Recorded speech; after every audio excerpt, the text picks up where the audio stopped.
Brenna Casey, and I'm a physiotherapist in Ottawa who works a lot with runners and closely with the running room. We're going to talk about spine stability. Spine stability is the ability of the spine to maintain its perfect position, which we refer to as spine neutral, despite any forces being placed on it.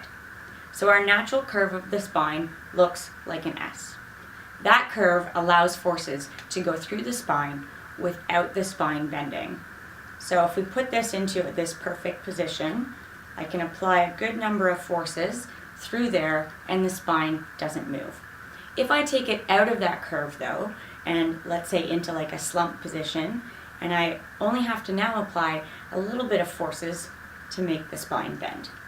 So when we're doing our exercises, thinking about the spine not moving at all is one of the best ways to describe it and to help teach it.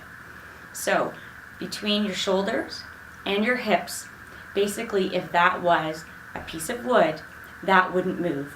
And when you're doing all of your exercises, all the movement will come from your bigger joints, from your shoulders and from your hips. So why is core important for running? You may have that question, and other people in your clinic may have it also. We're going to continue with the plank of wood analogy.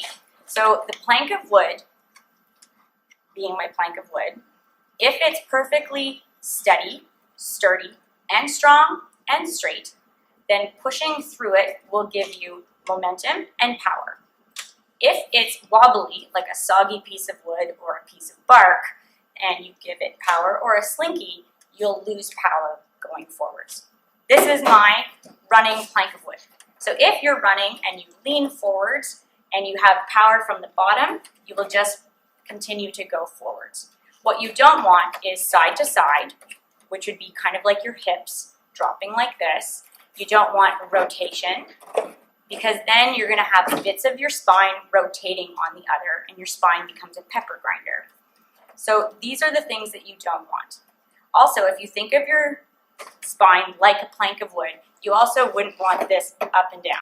And that you can tell by the top of your spine if your head's going way up and down.